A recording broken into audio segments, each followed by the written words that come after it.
വൃശ്ചികം രാശി.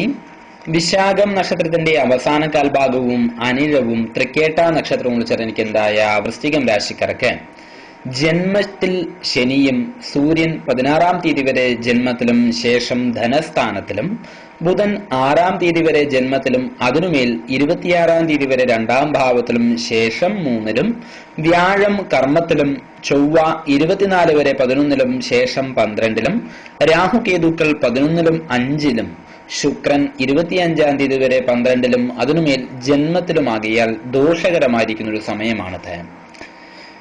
തൊഴിൽപരമായും കുടുംബപരമായും ഒക്കെ തന്നെ വളരെയധികം ശ്രദ്ധ വേണ്ടതായ സമയമാണത്. ദാമ്പത്യ ക്ലേശം, സന്താന ക്ലേശം എന്നിവയും അനുഭവമാകും.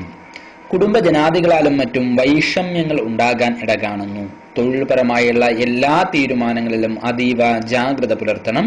അധ്വാനത്തിന് അനുസരിച്ചുള്ള ഫലം പ്രായേണ കുറവാണ്. വീട്ടമ്മമാർക്കും ഉദ്യോഗസ്ഥരായ സ്ത്രീകൾക്കും ദോഷപ്രദം. സർക്കാരിൽ നിന്നും പ്രതികൂല നടപടികൾക്കും സാധ്യത പൊതുവെ കാണുന്നു. ദോഷപരിഹാരാർത്ഥമായി ശിവങ്കിൽ കൂവളമാല, രുദ്രാഭിഷേകം മുതലായ വഴിപാടുകൾ നടത്തി പ്രാർത്ഥിച്ചു വരുന്നത് ഗുണം ചെയ്യും. വൃശ്ചികം രാശി. വിശാഖം